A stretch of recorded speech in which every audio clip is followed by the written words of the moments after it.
Hello everybody, welcome to Tuesday's edition of the Chris Pritchard Cycling News Show. I am your host, Chris Pritchard, and guess what? The Tour de France is back today, yay! No more rest days between here and Paris, it's action all the way. We're going to be catching up with everything that went off in stage 16 today, 5 categorised climbs. What the hell happened? Who knows? The stage hadn't even started at the time of recording this. Before we get into the rest of the cycling news, I want to go through a few of the comments that were left on yesterday's video. But before that, hit that subscribe button, hit that like button if you've not done already. Over 60% of you aren't subscribed to the channel, and it would just mean so much to my ego if you just subscribed and liked the video and left a lovely positive comment underneath. Okay, thanks, that's all. Let's get on with the show. All right, let's get straight into it. In the comment section on my videos, it's one of the best places to hang out for me. I do enjoy reading, and I do read every single one of your comments. I don't normally have a comment section on the news show anymore because most people are really, really nice and really positive, and there's always nice things to be said. And I guess I should highlight them, but I always just enjoy highlighting the idiots that leave stupid comments. But it seems we've kind of, I'm sure there's a few of you watching it now, but we've seemed to have filtered most of them out, and everyone in the comments seemed like a bloody lovely bunch of people. However, let's get into these comments. First comment from Joseph Lysert. Pritch, I love your videos, but ever since the tour was postponed, you've been so pessimistic about this tour going ahead without any issues. You've got to stop saying that the tour's going to get cancelled or that, insert rider's name here, has COVID-19. It's just getting a bit annoying. The tour's here now, and it's a good way to distract us all from the issues in the world.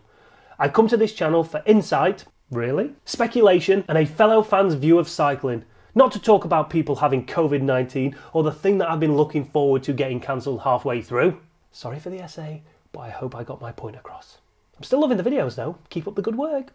Joseph, firstly, I apologise. I have been very, very pessimistic, but only because I'm just terrified of it all just crumbling and falling to pieces.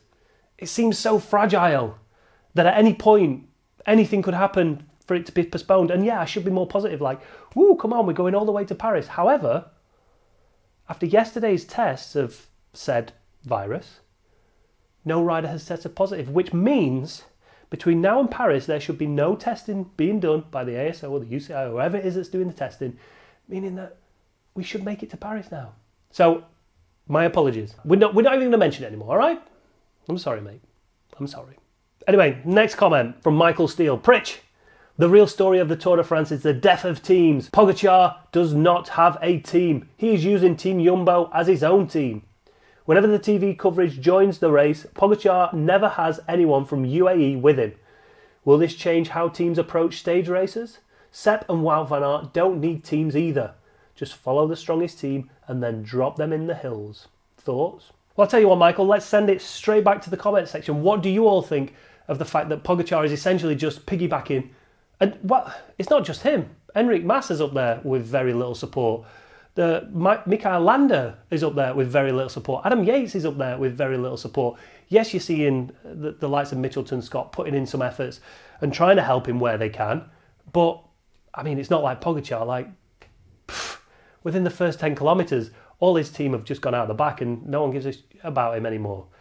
Now, here's a thought, right? This is one of Pritchard's stupid mental thoughts. However, imagine having a stage dedicated solely to the GC contenders from each team. So you take the highest placed rider of each team, right? You put them all on the start line. You wave them off like a 60 to 100 kilometre route. Make it really difficult, nice and hilly. And just say, off you go, boys. And just see what happens. Because you're going to get riders who are 20, 30 minutes down, going for massive attacks. And these riders who are at the front of the GC, they're going to have to chase it down themselves. Is that mental, or is that a brilliant idea that we should try and force upon the Tour de France next year?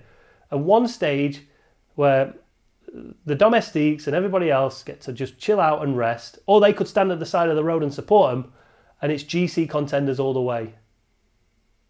I think I'm onto something there. Next up, and this is for all you indoor cyclists, winter's coming. I mean, it's not according to the weather out here at the minute, it's bloody lovely. However, winter's coming, and we're just taking a quick peek back across at Zwift and Zwift Racing to see what's going off. And what I saw yesterday. So a couple of my mates sent me these screenshots of a recent invitational race yesterday. We've got dual recordings there, and as you can see from those dual recordings, I'm not showing the rider's name, it's unfair to, because they might not even know. Who am I kidding, they know. First up, they're using a Cyclops hammer. But you can see there, dual recording, we've got the Cyclops hammer, we've got the Favero Asimo Uno power pedals. Look at the discrepancy between those two. So the first number there, that's the 5-second power. Then you got 15-second power. You got 1 minute power, 5 minute power, and then the one that most people look at, the 20-minute power. And you can see there's 30 watts difference in that 20-minute power. So then you look at the results from this rider, and you can see there that his power output for the 20 minutes is 350 watts, meaning he's linked up the over-reading Cyclops hammer to Zwift. And that's just one example of a few where there's a big discrepancy between power readings on those two dual recordings. On top of that, obviously, you've got the potential to manipulate those power numbers relatively easy when you're sat at your home and no one's checking in on you. There's clearly still a long way to go before we get fairness and parity across the board with these power readings, but it's just interesting to go back into it now and just have a look and see what's happening and realise that nothing's changed. We're not far off these World Championships happening in December, and the thing is, the World Championship itself will probably be pretty legitimate. The fact that the riders should be all racing together, they'll all be on the same trainer, they'll all be on the same power meter, whatever it might be. So there shouldn't be no discrepancy between those. They're going to get their heights checked, they're going to get their weights checked. So once you come to that final, I dare say it's probably the fairest race you will ever see on an indoor platform. However, there potentially might be people who are getting selected based on their previous performances on Zwift. There might be actual qualification rounds like we saw at the British Nationals, and if you're in a qualification round, why not just have a little bit of a tamper? Oh, I'm not feeling on form, I'll have a little bit of a tamper to where my form would be, or just a little bit higher, qualify, and then by the time I get there, then I'll probably still get shat out the back. I don't know. But if you are an indoor cyclist, if you're an indoor racer, let me know what you think to this down below. Do you think it's a good thing having this dual recording? Do you think there's another way to make sure we're getting parity across the board with people racing at home, or do you think it's just a bit of fun and it doesn't matter if someone's reading an extra 100 watts on their bike, as long as you're putting in the effort, you're working hard, that's all that matters. All right, let's move on to some real world racing now. On stage 4 of the Giro Rosa was a stage of firsts for the Women's World Tour. It would see the women cover the most distance ever in a Women's World Tour event at 170 kilometres. And on top of that, 10 kilometres for neutralise, and it was going to be a long day out. Oh, and then on top of all that, there's over 2,200 metres of climbing to be done. It was a brutal day, and no breaks managed to stick until 85 kilometres to go, where Lizzie Banks and Eugenia Bouillac got away, and they both managed to stay away from a hard-charging Annemiek van Vleuten on the final ascent to the finish. Lizzie Banks managed to put a few seconds into her breakaway compatriot, making sure she secured her second victory at the Giro Rosa in as many years. Over in that general classification, Annemiek van Vleuten still leads the overall by over a minute. Heading over to Italy now for the final stage of Torriano Adriatico, and Simon Yates had a decent buffer heading into that final time trial. 16 seconds behind him was Rafa Majka, and a further 23 seconds back was Geraint Thomas, and clearly the rider most likely to challenge Yates for that top spot. The stage itself went to Ineos Grenadiers' Filippo Ganna. He took the victory, with G finishing in 4th place, but more importantly for G, he could only put in 22 seconds over Yates, meaning that Yates would go on to claim overall victory, but Geraint did manage to secure 2nd place by beating Rafa Majka by 35 seconds in that time trial.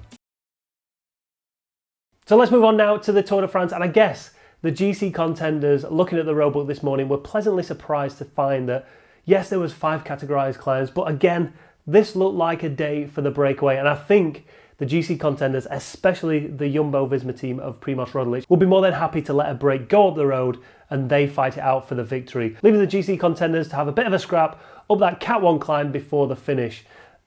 And that's exactly what happened. So let's head back to the start of the race now. Originally, there was a big group of 28 riders that managed to get up the road. The peloton clearly weren't happy with the composite of that break, so they decided to bring them back. Off shot a couple of other solo little breaks, and eventually a break of 15 riders went up the road, and then a counter-attack from 3 riders, including Benoot, Pedersen and Roland, all made their way across to that front group, swelling it up to 18 riders. And just behind that counter-attack of 3 riders, there was also a counter-attack of 5 riders, including Sivakov, Paulus, Geschke, Nievi and Sicard. Now, 119 kilometers prior to the finish was that intermediate sprint, and it came down to Matteo Trentin to take victory there from that breakaway group, securing all 20 points for that sprint, putting him now 60 points behind Sam Bennett. So, over the next couple of days, just keep your eye on Matteo Trentin, who continues to fight to potentially take that green jersey. So the 5-man group that was chasing the 3-man group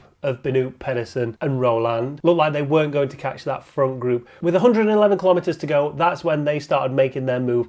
And it wasn't up until 73 kilometers to go, so almost 40 kilometers it took for these 5 riders, including Sivakov, to make it up to that front group. Unsurprisingly, the base of the first cat climb is where the action started, and it was less fireworks and more just a simple attack off the front. Quentin Pache attacked off the front, potentially setting up something for his teammate Pierre Roland further up the climb, but it appeared that that wouldn't be the case, as he was caught by a small group of 4 riders who had clipped off the front of that chase group. And in there was Richard Carapaz, Leonard Kemner, Julien Alaphilippe, Sebastian Reichenbach, and obviously Quentin Pache was there also. Now, with 2 kilometers to go on the climb, a big move was made by Richard Carapaz. Even though he looked like he'd been struggling up this hill all the way, he doesn't have a very good poker face. Unless he does have a good poker face, I don't know. But he attacked, and the only man able to stick with him was Alaphilippe. But unfortunately, it was to the detriment of Alaphilippe, because Leonard Kemner and Reichenbach both managed to get back up to those 2 riders. And then in doing so, Carapaz applied some more pressure and Alaphilippe got dropped. It was then the turn of Leonard Kemner to go on the offensive. He attacked with around 400 metres to go on that final first cat climb, and he managed to gap Richard Carapaz, and that was the last anybody saw of him. Bosh, there you have it. Leonard Kemner takes the victory. Thoroughly deserved, absolutely thoroughly deserved after what happened on stage 13. He rode an amazing race on that stage, but was pipped to the post by Danny Martinez. So, just desserts there for Leonard Kemner. Don't expect tomorrow to be anything like today. The GC battle was non-existent today. It was... Jumbo-Visma did everything they needed to do. There was no bonus second to be had by anybody. So it was pretty much status quo in there. They were happy enough to keep the pace wherever they wanted it. No one was trying to get out of there. Guillaume Martin had a bit of an attack on that final first cat climb, but it went nowhere. Pointless. Anyway, whatever. Tomorrow's stage, however, is going to be bloody fireworks. If it's not, I've had enough. It's got to be 2 HC category climbs. Don't forget, this is the first and only time the riders are going to go beyond 2,000 meters of altitude. So how is that going to affect them? Have they should have trained for this, but because they're only doing it once, potentially they might not have put that much time into it. So potentially if someone's having a bad day, that might be accentuated when they get up there, and all of a sudden they're having a really bloody bad day. Anyway,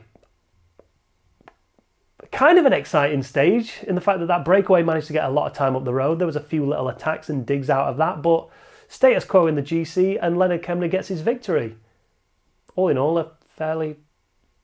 I don't know. You sum today's stage up in one word down in the comments below. Thanks for watching, everybody. Now, if you've enjoyed the video, hit that like button. If you haven't already, hit that bloody subscribe button, but by now everyone should have. Just bloody do it, all right? If you've disliked the video for whatever reason, hit that thumbs down, leave a comment down below and let me know why you hate the video so much. I love you all, and I'll see you tomorrow.